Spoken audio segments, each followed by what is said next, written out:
तो लाइट के particle nature की हम लोग बात कर रहे हैं, और यदि पार्टिकल नेचर की आप बात करेंगे तो सेकंड यहाँ एक बड़ा ही इंपॉर्टेंट कंसेप्ट आता है, that is Planck's quantum theory. Planck ने क्या कहा हुआ है, एक ज़बरदस्त डिस्कवरी है, याद रखिएगा। प्लैंक क्या कहते हैं और मैक्सवेल क्या कहते हैं, सुनिएगा ध्यान से। अभी तक मैक्सवेल क्या कह रहा था कि किसी भी सोर्स से जो एनर्जी निकल रही है, आप गर्म कर रहे हैं उसमें से एनर्जी निकल रही है, उसको उसने रेडिएंट एनर्जी कहा था। और कहा ये जो रेडिएंट एनर्जी निकल रही है ये कंटिन्यूअसली वेव के फॉर्म में निकल रही है।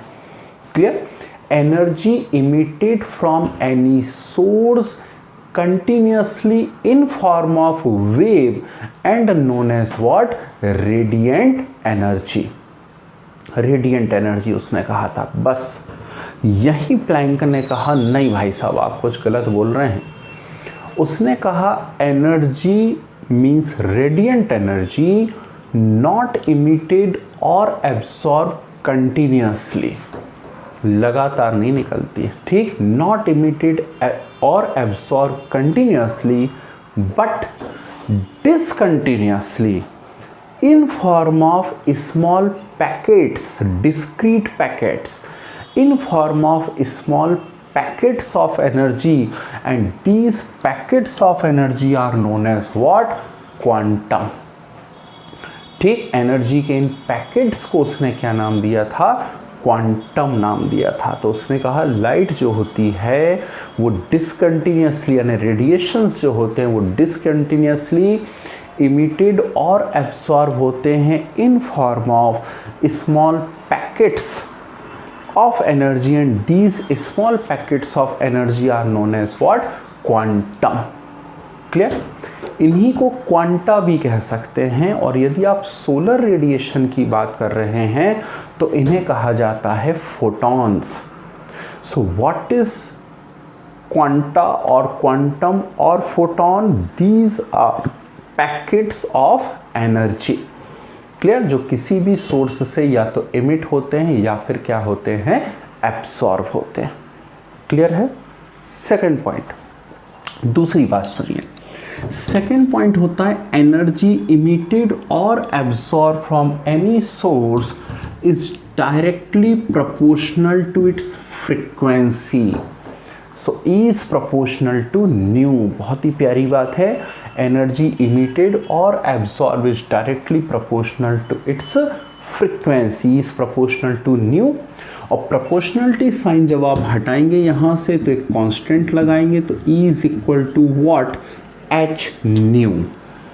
ठीक, अब बहुत दिनों से H चला आ रहा था, है ना, बहुत दिनों से बहुत सारे फार्मूले में H चला आ रहा था। आज जाकर के पता पड़ा व्हाट इज H।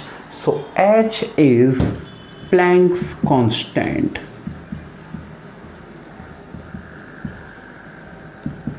H कौन है यहाँ पर?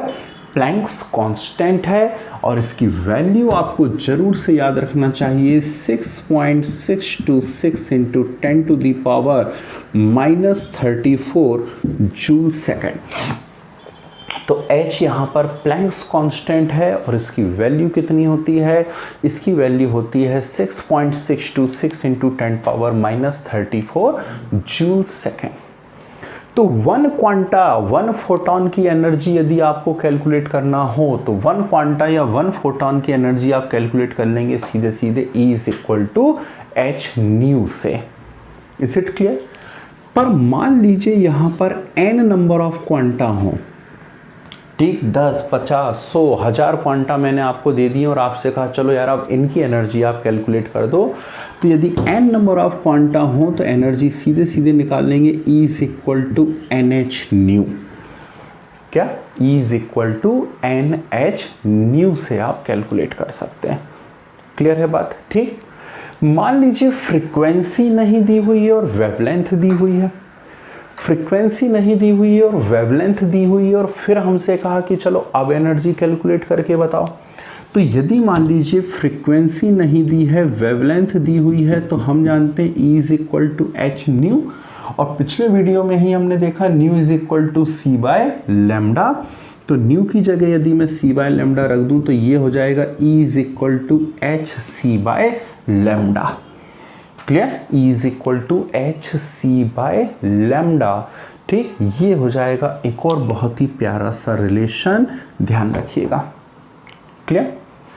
कभी कभी हमें दो अलग अलग वेवलेंथ दे दी जाती हैं और एनर्जी मेजर करने को बोला जाता है या कंपेयर करने को बोला जाता है। ठीक, तो यदि मान लीजिए फर्स्ट वेवलेंथ है लैम्डा 1 तो एनर्जी कितनी हो जाएगी E1, सेकेंड वेवलेंथ है लैम्डा 2 तो एनर्जी कितनी हो जाएगी E2। ठीक, H और C तो कांस्टेंट है, तो यदि इस प्रकार का कंपैरिजन पूछें तो आप सीधा लगाएंगे E1 by E2 is equal to lambda 2 by lambda 1। Clear है बात? ये सब प्लैंक्स इक्वेशन के मान लीजिए आप यहाँ पर एक्स्ट्रा पॉइंट्स हैं। बेसिक पॉइंट तो उसका एक ही था कि डिसकंटिन्यूसली निकलती in form of packets of energy, और दूसरी बात energy is directly proportional to frequency, is proportional to nu ही होता है। आ गई बात समझ में? दिक्कत तो नहीं इसके अंदर, ठीक है ना। कभी कभी एक पॉइंट आता है, उसे याद रखिएगा आप लोग, 1 Einstein of energy. 1 Einstein of energy, ये क्या बोला है भाई? ठीक, तो 1 आइंस्टाइन ऑफ एनर्जी यदि आपसे बोला जाता है तो 1 Einstein of energy is equal to n0h nu, is equal to what? n0h nu. And what is n0? n0 is Avogadro number, and Avogadro number का वैल्यू आपको मालूम है 6.023 into 10 to the power 23। Clear? तो 1 Einstein of energy major करने को बोला जाए तो फार्मूला लगाओगे E is equal to n0h nu। Clear है बात? ठीक, यहाँ एक स्पेशल पॉइंट और इंटरेस्टिंग बात मैं आप लोगों को बताता हूँ, ध्यान रखिएगा। इलेक्ट्रॉनिक एनर्जी जो है वो हमें दी जाती है इलेक्ट्रॉन वोल्ट में, ठीक है। इलेक्ट्रॉनिक एनर्जी आपको इलेक्ट्रॉन वोल्ट में दी जाएगी, और इलेक्ट्रॉन वोल्ट में यदि एनर्जी दी हुई है तो ये 1 इलेक्ट्रॉन वोल्ट क्या होता है? 1 इलेक्ट्रॉन वोल्ट क्या होता है? तो 1 इलेक्ट्रॉन वोल्ट से मीनिंग होता है charge on electron into 1 volt.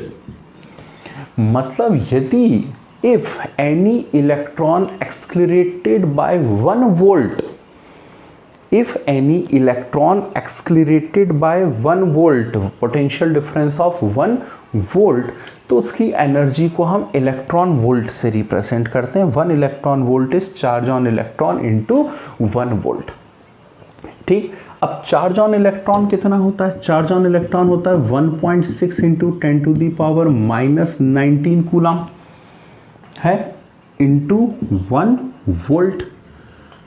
ठीक, इंटू 1 वोल्ट, तो आप इसे ऐसा लिख सकते हैं 1.6 into 10 to the power -19 coulomb volt लिख सकते हैं। 1.6 into 10 power -19 coulomb volt, and 1 coulomb volt is 1 joule. ठीक, 1 coulomb volt is what? 1 joule, याद रखिएगा।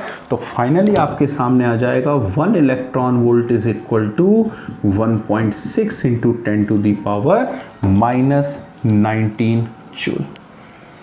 1 electron volt is equal to 1.6 into 10 to the power -19 joule.